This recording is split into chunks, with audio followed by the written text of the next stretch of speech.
नमस्ते प्यारे बच्चों। गणित के इस वर्ग में पुनः आप सभी का स्वागत है। हम लोग का चल रहा है प्रतिरूप आकृति बंध। प्रतिरूप मतलब उसका दूसरा रूप। जैसे हम कह सकते हैं आकृतियों में दूसरी आकृति क्या है, उसके क्रमशः आकृतियों को यहाँ पर दिया गया है। वैसे हमने दो अलग अलग जानकारियों के माध्यम से पढ़े हैं। पहले ए बी सी ऐसे करके, उसके बाद में दूसरा। अब यहाँ पर क्रमों का दिया है और यहाँ पर क्रम लिखना है। नीचे दिए गए प्रतिरूप में प्रत्येक आकृति को एक क्रमांक दिया गया है।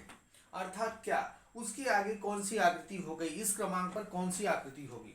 अर्थात यहाँ पर एक त्रिभुज की आकृति है, एक वृत्त है। त्रिभुज वृत्त त्रिभुज वृत्त, एक क्रम दिया हुआ है। पहला नंबर पर त्रिभुज, दूसरे पे वृत्त, तीसरे पे त्रिभुज, चौथे पे वृत्त। वैसे हम समझाने के लिए आपको मैंने पहले भी बताया है क्रम के द्वारा। लेकिन एक सतत क्रम दिया, जैसे गिनती हम लिखते हैं 1 2 3 4 5 6 7 8 9 10 11 12 13 14 15 16 17 18 19 20 21 22 23 24 25।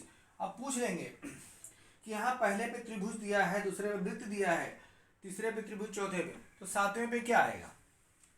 तो उस क्रम में अगर पहले पे आया, एक को छोड़ के गिनेंगे 1 3 5 7, सात पे क्या आएगा, त्रिभुज।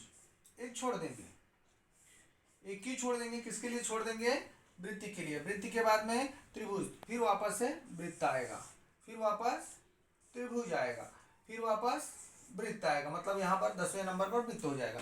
अगला कोई क्रम पूछा कि आपका 15वें नंबर पे क्या आएगा, हाँ, तो 15 नंबर पे क्या आएगा आपको ध्यान। दूसरी बात, कैसे हमको पता चलेगा। अब सम संख्या विषम संख्या भी आपको मालूम होगा, तो उस पर ध्यान देंगे। 1 3 5 7 9 है ना, 2 4 6 8 10। तो ये जो समान संख्या है ये सम संख्या है।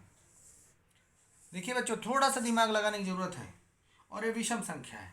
अगर 11 आया, 13 आया, 15 आया तो समझ जाने का हमारा वहाँ पर त्रिभुज आएगा। 25 आया, त्रिभुज आएगा। लेकिन 12 14 16 18 22 20 तो वहाँ पर वृत्त। ये तो खैर क्रम के बाद सम और विषम आ गया, लेकिन वैसे क्रम से आएगा तो फिर हमको सीधा गिनकर कर सकते हैं। अब 11 पे क्या आएगा, आपसे पूछा 11 नंबर पे क्या आएगा, 12 पे क्या आएगा, 13 पे क्या आएगा, 14 पे क्या आएगा, 15 पे क्या आएगा, 16 पे क्या आएगा, 17 पे क्या आएगा, 18 पे क्या आएगा, 19 पे क्या आएगा, 20 पे क्या आएगा। सीधी सी बात।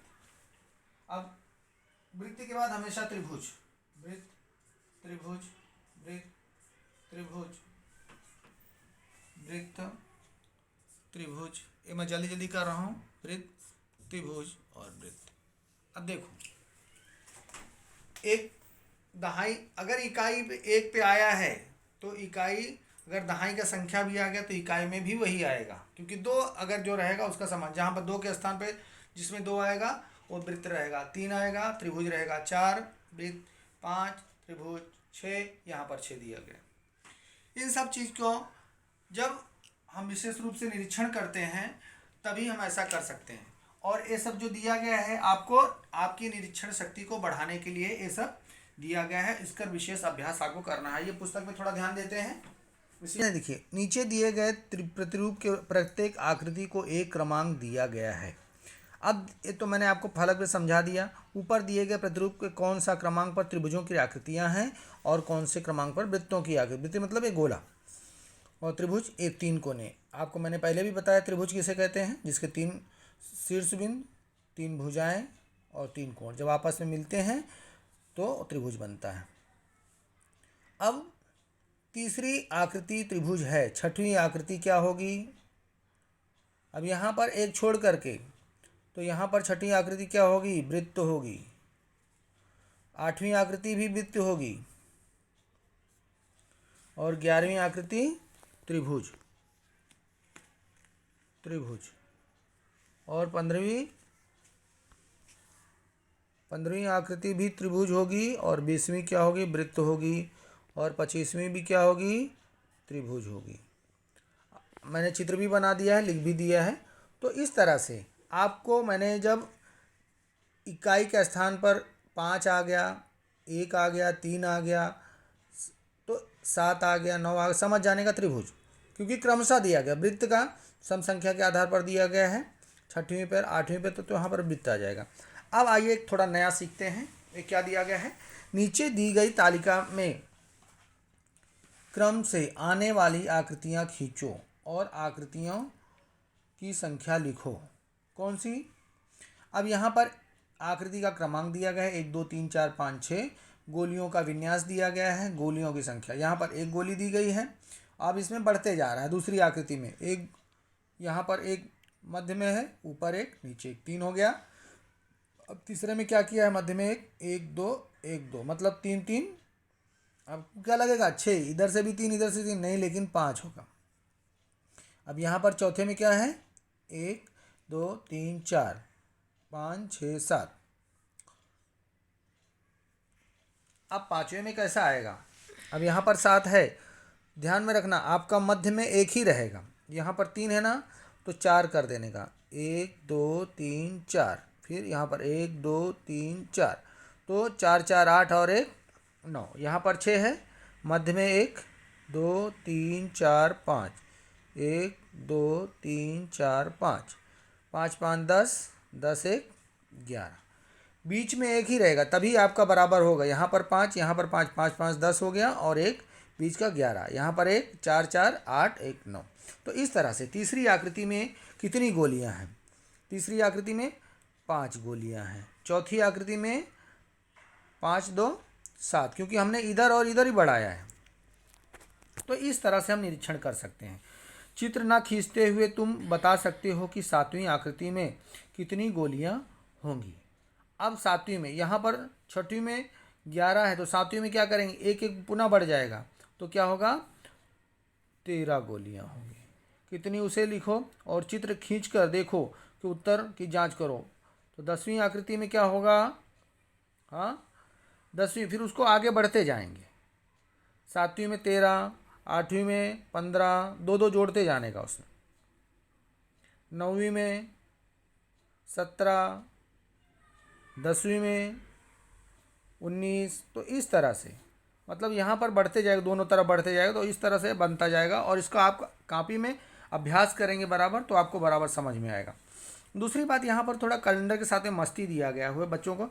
आप लोग कैसे कैलेंडर है घर में पुराना पड़ा रहता है, तो कैसे खेलते हैं, उसको जोड़ते घटाते रहते हैं। तो यहाँ पर दिया गया है टोनिंग। अरे देखो, मुझे इस दिनदर्शिक में अर्थात कैलेंडर में क्या दिखाई देता है, यहाँ तो अलग ही प्रतिरूप है। अड़ी कतार में इन 3 संख्याओं का जोड़ करें तो उत्तर आता है 27, और खड़ी कतार में 3 संख्याओं का जोड़ करें तो आता है 27। अब देखो, 7 2 9,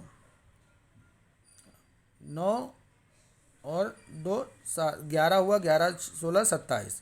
अब 8 और 9 17 10 27, ठीक है। अब यहाँ पर 15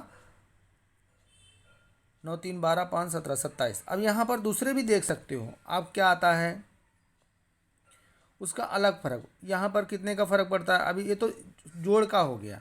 दूसरा, अब मान लीजिए ये तो हो गया 3 का, यहाँ पर जोड़ कर बताया 27। अब ये हम देखिए, किसी भी 4 7 4 11 11 7 18 18 7 25, इस क्रम से देखेंगे तो 7 का अंतर आएगा।